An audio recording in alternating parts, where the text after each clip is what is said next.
अशोक जी, आप अयोध्या आए हैं पंजाब से कथा सुनने, कैसा लग रहा है? बहुत अच्छा है भैया, भगवान राम की नगरी है तो अच्छा क्यों नहीं लगेगा। कितने भक्तों को साथ लेकर के आए हैं? तो हमारे तो भगत तो बहुत थे, हाँ। लेकिन क्या है अभी हमारा डेट चेंज हो गया। पहले दिसंबर में रहता था हर माह, मतलब प्रति बरस जो है दिसंबर में ही रहता है, लेकिन अब की बार यहाँ स्थान नहीं मिला, जनवरी में करना पड़ा। तो जितने बच्चे लोगों की छुट्टियाँ होती थी या कोर्ट्स की छुट्टियाँ होती थी वो भगत नहीं आ पाए। अब की बार 160 हमारे पास भगत हैं। पहले हमारी संख्या जो है 250 से ऊपर ही रहती थी। ये अपने जीवन की आप कौथी कथा सुन रहे हैं, आयोजन करवा रहे हैं? मैं आयोजन तो नहीं कर रहा, लेकिन आयोजन में सहयोग कर रहा हूँ। ठीक है, आयोजन तो ये पूरी जितनी जनता आप देख रहे हो, जितने भगत लोग हैं, ये पूरा इन्हीं का आयोजन है, यही करते हैं। आप भी आए हैं कथा में, आप हाँ। भक्त हैं, कैसा लग रहा है आपको? मेरे को बहुत बढ़िया लग रहा है। मैं जयपुर से आया हूँ और मैं पहली बार आया हूँ। इनकी बहुत अच्छा लग रहा है, बहुत अच्छा इन्होंने अरेंजमेंट कर रखा है।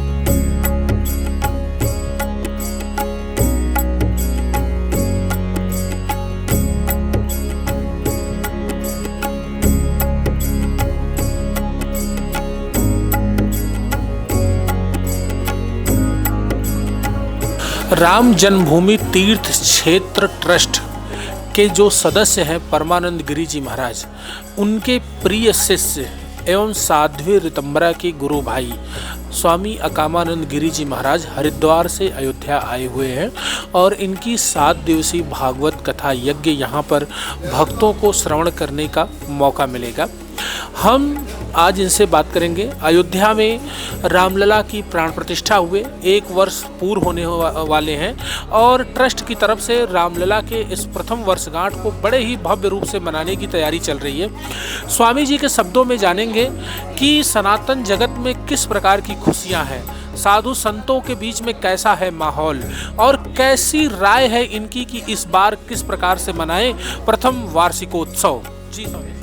भारतवर्ष के समस्त तीर्थों में हमने आयोजन कार्यक्रम किए, पर जब हमको लोग बोलते थे कि महाराज जी अयोध्या में आप कथा कब करोगे, तो मेरा एक संकल्प था कि अयोध्या में हम कथा ही तब रखेंगे जब श्री रामलला का मंदिर बन जाएगा और स्थापना हो जाएगी। इस विषय पर हमने इस वर्ष जो ना ये कार्यक्रम 2004 से हम तीर्थ भ्रमण में कार्यक्रम करते हैं। इस वर्ष इस खुशी में सब लोग आए हैं कि अब मंदिर भी बन गया, भगवान की स्थापना भी हो गई, तो अब हम श्रीमद् भागवत महापुराण की कथा यहाँ पर कल से प्रारंभ करेंगे और 11 तारीख तक हमारी ये कथा चलेगी।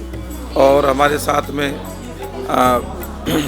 पंजाब से, हिमाचल से और पूना से, बम्बई से, सभी तरफ से लोग यहाँ पर भगवान के दर्शन करने और कथा श्रवण करने के लिए आए। हरिद्वार में भी कुंभ का आयोजन होता है, जैसा कि हमारे भारत में 4 स्थानों पर होता है तो हरिद्वार में भी होता है। इस बार प्रयागराज में महाकुंभ हो रहा है और हरिद्वार की प्रमुख भूमिका भी रहेगी महाकुंभ को लेकर के।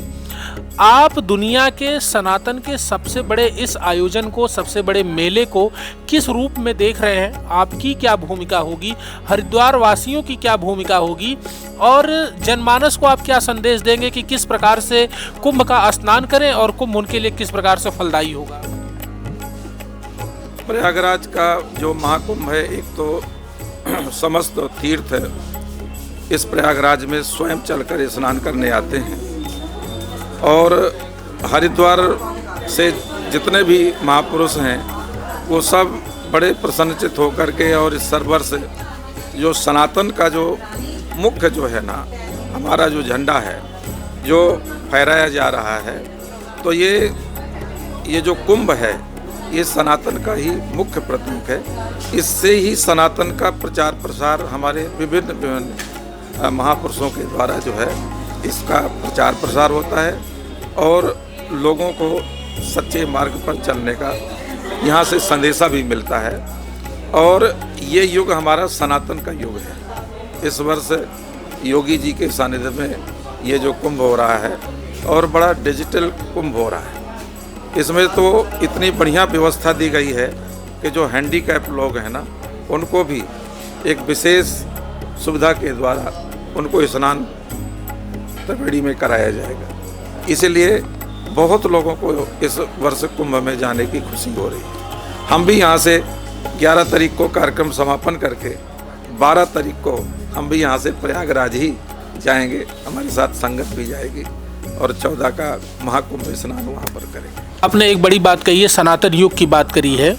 क्या ये सनातन युग सिर्फ भारत में है, उत्तर प्रदेश में है, विश्व में और कहीं नहीं है, ब्रह्मांड में और कहीं नहीं है? क्योंकि अभी जो बांग्लादेश की घटना हुई है, हिंदुओं पर अत्याचार हुए हैं, मंदिरों को तोड़ा गया, चिन्मय दास जी को वहाँ पर निशाना बनाया गया, वहाँ पर हमारा सनातन क्यों कमज़ोर हो जा रहा है? जबकि रामलला भी आ गए, 33 कोटि देवी देवता पर हम लोग आस्था रखते हैं और अन्य देशों में जो हमारे हिंदू बसते हैं वो भी रखते हैं, लेकिन उन पर क्यों हमले हो रहे हैं?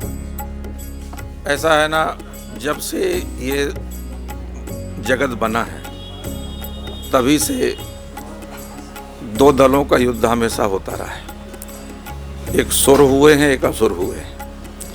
एक असुर संस्कृति रही है, एक सुर संस्कृति रही है। तो कभी असुर संस्कृति भारी हो जाती है, कभी सुर संस्कृति भारी हो जाती है। तो जब दैवी गुण और आसुरी गुण, तो ये हमारा जो सनातन है दैवी गुणों का प्रतीक है। यहाँ दैवी गुण की चर्चा होती है, देवत्व की चर्चा होती है, लोगों की सेवा की, परमार्थ की।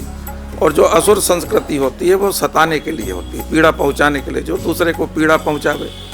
माँ नहीं मात पिता नहीं देवा, साधुन सन करवा वही सेवा, जिनके अस आचरण भवानी, ते जानो निश्चर संप्राणी। तो जो निशाचर प्रवृत्ति के लोग हैं वो अपना बढ़ाते हैं और जो दैवी गुण वाले लोग हैं वो अपना बढ़ाते हैं।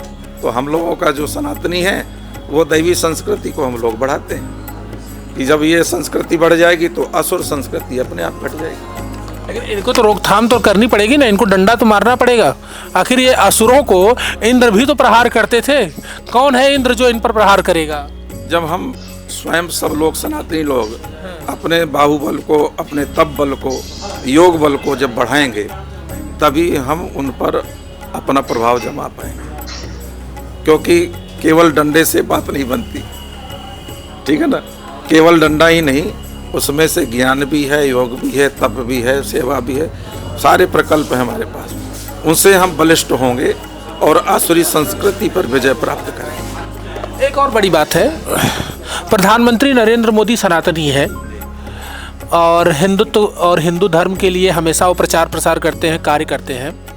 अभी उनके द्वारा हमारे जो देश के विधि मंत्री हैं किरण रिजिजू को अपना प्रतिनिधि बना करके अजमेर दरगाह शरीफ पर चादर भेजी गई है और वो चादर रिजिजू जी ने उनके नाम पर अजमेर शरीफ दरगाह पर चढ़ाई है, जिसको लेकर के तमाम पार्टियां तमाम तरीके की बातें कर रही हैं। उधर कुछ लोग मोहन भागवत वाली बात को भी उसमें जोड़ने की बात कर रहे हैं। इसको आप किस नज़र से देखते हैं? भाई उनका तो नारा है सबका साथ सबका विकास, सबका विकास सबका साथ। तो जो सनातनी लोग हैं हमारे यहाँ तो यही सिखाया जाता है हम लोगों को कि हमें किसी से राग द्वेष नहीं करना, हमें किसी से भेदभाव नहीं करना। सर्वे भवन्तु सुखिनः का हम लोग पाठ पढ़ाते हैं। तो हम भेद बढ़ाते नहीं हैं, भेद को ख़त्म करने वाले लोग हैं।